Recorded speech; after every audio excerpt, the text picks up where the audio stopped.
According to the superposition theorem, any circuit can be understood as the combination of the effects of each one of its individual independent sources considered on their own with no reference to the other sources in the circuit. This means that we can analyze this complex circuit by focusing on the 8-volt battery and ignoring the 4-volt battery in a way I will describe, finding out everything that the 8-volt battery does to the circuit, and then ignoring the 8-volt battery and focusing on the 4-volt battery, finding out everything that the 4-volt battery does to everything, and then adding up the effects of the 8-volt and the 4-volt battery together. This may help us understand why there's no current traveling through this branch, as we discovered in previous videos.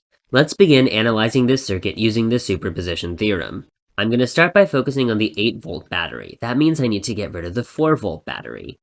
To eliminate a voltage source, you should draw a straight line in place of the voltage source. This is called shorting the circuit.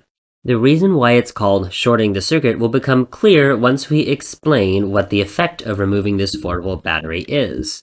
Consider a particle that's pushed out of this 8-volt battery. It moves through this 2-ohm resistor and then it reaches this node. Usually, when there's a resistor in either path of the particle may choose to go through either one resistor or the other resistor. However, if there is no resistor at all along one of the paths, all of the particles that go into this node will skip any resistors in their way and travel along the path of least resistance. Because there is no resistance in this wire, all particles entering this node will choose to ignore the 4-ohm resistor and will instead travel along this path. You may remember from Eugene's videos that this is like the light bulb, which had the same potential on both sides. Why try to use up energy to go through a resistor when you have the same amount of energy at the beginning and at the end of the resistor? Because this wire has no resistance, the energy here and here are the same. This is why we call the insertion of a wire that skips a resistor shorting the circuit. It makes a metaphorically short path for particles to go through, so they can skip the metaphorically long path of having to force themselves through a resistor. What does this mean for analysis of this circuit? It means that we can basically ignore the 4-ohm resistor for the purposes of our analysis, and we can redraw this circuit in the following way. You can see that we've eliminated the 4-ohm resistor, and we consider the circuit as being a singular loop. To analyze this circuit, we can combine the two 2-ohm resistors together, meaning that this circuit can be modeled as being only one 4-ohm resistor directly in the path of the 8-volt battery. This means that the current across the 4-ohm resistor is 2 amps, because 8 volts divided by 4 ohms is 2 amps. Now we can decompose this circuit into this circuit and note that there are 2 amps across each of the 2-ohm resistors. That means that there is a 4-volt drop across each of the 2-ohm resistors. There is a 0-volt drop across this short wire and a 0-volt drop across the 4-ohm resistor. We'll return to our original model of the circuit and just mark it up. You can see I've labeled the voltage drops across the different areas of the circuit, noted that there's 0 amps going through this 4-ohm resistor and 2 amps going through this wire. I've put it in a box so we know it's important. Now let's redraw the circuit in terms of having only the 4-volt source and not the 8-volt source. Notice that I have shorted the original position of the 8-volt battery. This is where things start to get interesting, because in this circuit, the 4-volt battery is actually going to produce some current. Even though we know that in our original circuit, when we analyzed it, we found that no current traveled through the 4-volt battery at all. So let's see how imagining that the 4-volt battery actually produces current can help us to understand what is going on and why no current is really going through the 4-volt battery. These two 2-ohm resistors can be combined into a single 4-ohm resistor that's in parallel with the other 4-ohm resistor in the circuit. Hopefully the reason for this is clear to you. Now we can see that there is a 4 voltage drop across both of these 4-ohm resistors. That means that there must be a 1 amp current going through each of the 4-ohm resistors, because 4 volts divided by 4 ohms is 1 amp. Due to Kirchhoff's current law, the amount of current exiting this node must be equal to the amount of current entering it. Since 2 amps of current are exiting this node, 2 amps of current must be entering the node as well. Let's use this information to mark up our original form of the superimposed circuit. Here we have 2 amps of current.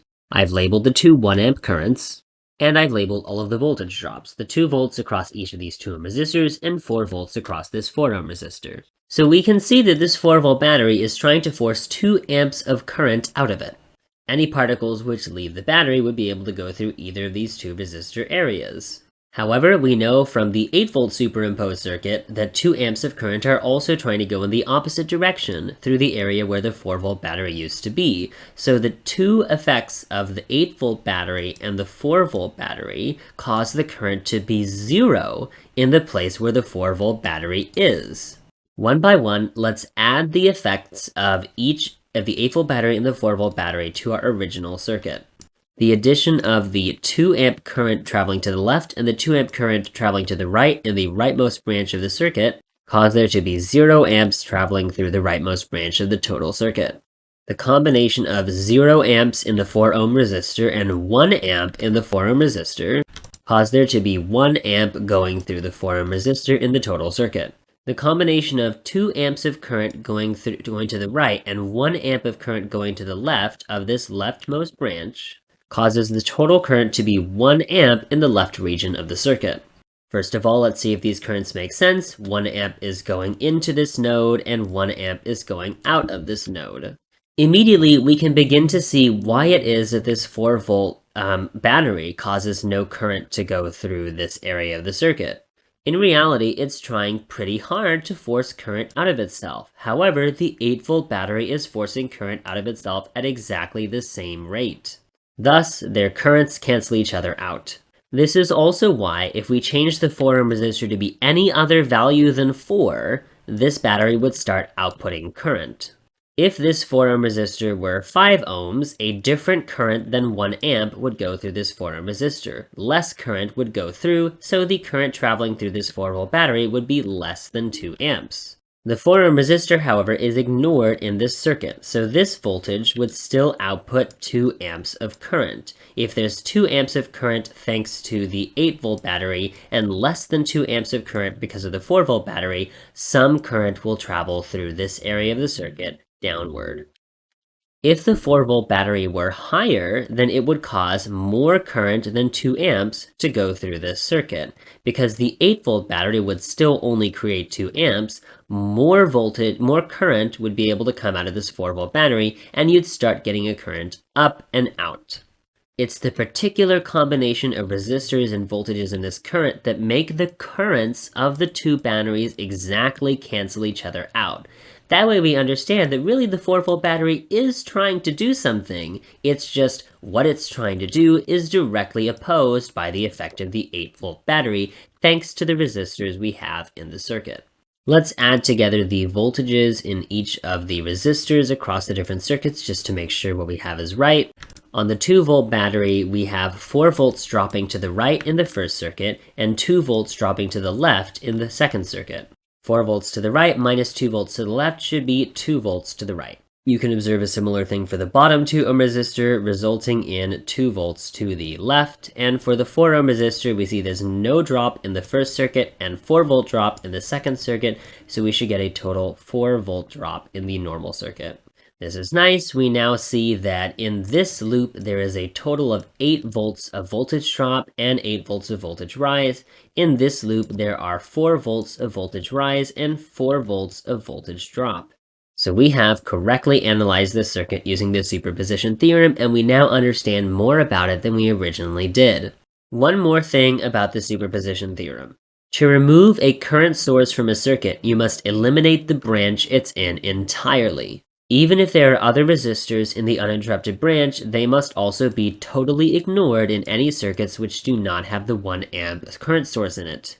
In this circuit without the 1 amp current source, we have completely broken the circuit. That means that no current can travel through this area of the circuit. I have removed the 0.5 ohm resistors because since no current is traveling through this section of the circuit, no voltage drop appears across the 0.5 ohm resistors. That means we can model the circuit this way, and we see that 1 amp of current goes through the entire circuit, and a 4-volt drop occurs across the 4 ohm resistor. That means there is a 4-volt drop across this empty space where the current source used to be, but no current can travel through that 4-volt drop because it's an empty space. When we isolate the current source, then we remove the battery in such a way that we keep the wire. This is a more complicated circuit to analyze, so I'm not going to analyze it in this video. Select examples of the superposition theorem in your book can be found on the modules section of this course.